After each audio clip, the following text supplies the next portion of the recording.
What's going on, YouTube? Here's are the five biggest difference between rich Americans and poor Americans. Which side do you fall on? Poor people look at things that they can consume. Middle class look at buying stuff that improves their credit score. Rich people, when they look at money, they're looking at things that they can buy that's going to make them money.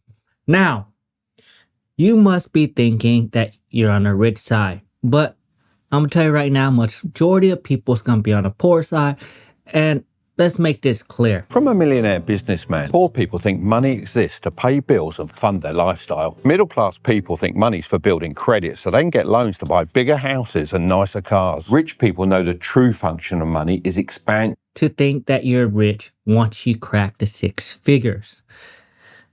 You're financially in the clear, but assumption doesn't always mean it's true. Okay? 1/3 Americans earns over $200,000 a year and still live paycheck to paycheck. And this is according to the 2024 PMNT Intellect Survey. And some groups even refers to the Henry or high earners not rich yet. So, here's the thing. This is why I'm telling you, your income is a small portion of it. And if you want to be wealthy, this is what you need to understand. The subtitle about their wealth. Contrary to popular belief, most multimillionaires are not cruising around the world in neon orange Lamborghini or reaching for cigars stashed away in their Gucci bag. Instead, many Americans try to hide their wealth and rather than flaunt it. This stealth wealth or quiet luxury trend is highlighted in the 2024 National Millionaire Survey by Dave Ramsey. And I can protest to this because I don't drive a Lamborghini. I make more than $200,000, $300,000 a year, but I don't flaunt wealth like that. The only people I ever seen that flaunt wealth like that are broke people or someone in the uber rich category.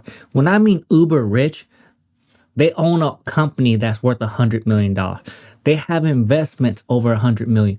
They have so much money coming in that this is a small portion. I met a dude that he treat his Ferrari like I would treat a $3,000 Honda Civic. He didn't care about it. If it got a nick, ding, runs into something, he's like, I don't care. You know what? For me, if anything happened to that $300,000 Lamborghini, I'll be hurting. So this is the difference. Just because I have a high income doesn't mean I'm uber rich.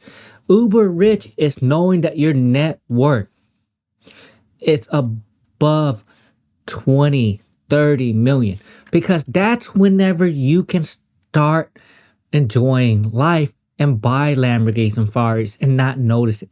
You know, you buy a Lamborghini for $300,000, you're worth $30 million. It's not going to hurt you. Now, some say 10 million, and I can agree with them. 10 million is okay range.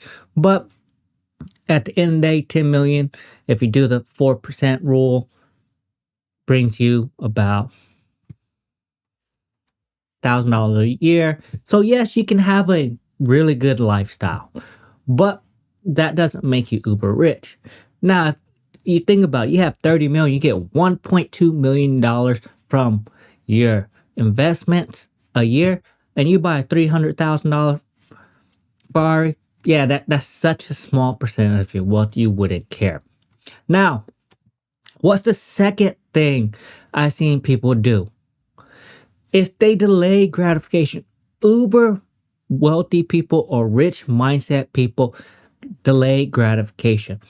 Delay gratification means to sacrifice the hedonism of the present to the security and iterability of the future. And so that is a hallmark of maturity. That's also the ability to make sacrifices. That's why the sacrificial motif is stressed so hard in the Old Testament.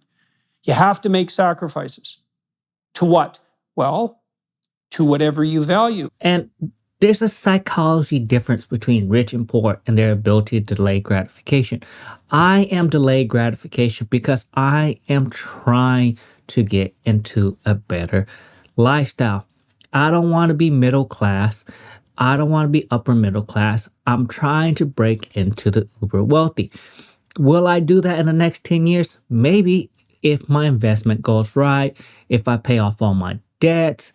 Yes, it'll escalate my net worth. I could do the opposite and force my way up there by borrowing a bunch of money, but it doesn't work well with me because that's a risk reward I don't want. Now I'm consolidating and seeing what I want to do. So, what do I mean by delayed gratification? Instead of upgrading my house to $1 million house, I'm happy where I'm at. So I'm delaying my gratification of getting a bigger house or anything like that, getting a nicer car like a Lamborghini Ferrari, buying a boat. I'm delayed gratification. I want a boat right now, but I know that the cost of it is going to be enormous. So I'm not going to do that. But that's a key difference. And I understand the metal chain looks flashy right now. I understand the car looks good right now. But at the end of the day, it is not worth it. Because a lot of times that stuff goes down in value. So unless you can afford it, understand that every penny you save today doubles, triple, quadruple later in your investment life. And this is what I'm trying to do. I'm trying to pay off all my debts, be 100% debt free, have 4 paid off houses, and have a $300,000 income, $400,000 income. You know how long it's going to take me to grow my wealth then? I can buy a house every year and use the rental income to keep increasing my wealth. So that is what I'm doing. I'm delaying gratification so that I can enjoy life later. Now, number 3 is spend money to make money. Yes, aside from gold, there's plenty other ways to invest your money to make more money. And the 2024 Gallup poll found that 31% of upper income America believes stocks is the best investment. And this is what I agree with. I believe stocks is a great investment. And in contrast, 20% of lower income people believe stocks are a good investment. So there's a 14% difference. And this is what I'm trying to tell you. If you are trying to become wealthy, the easiest way is to invest in stocks, bonds, and ETFs. That's the easiest way.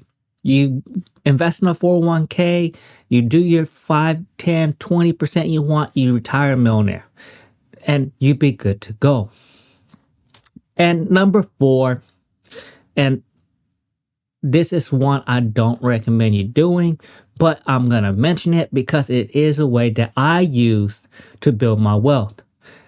And it is to leverage debt skillfully. And how do I mean that? Debt is inherent good or bad. What it is all about its uses. Low income houses are more likely to rely on expense from debt to cover daily spending, about 18% of them.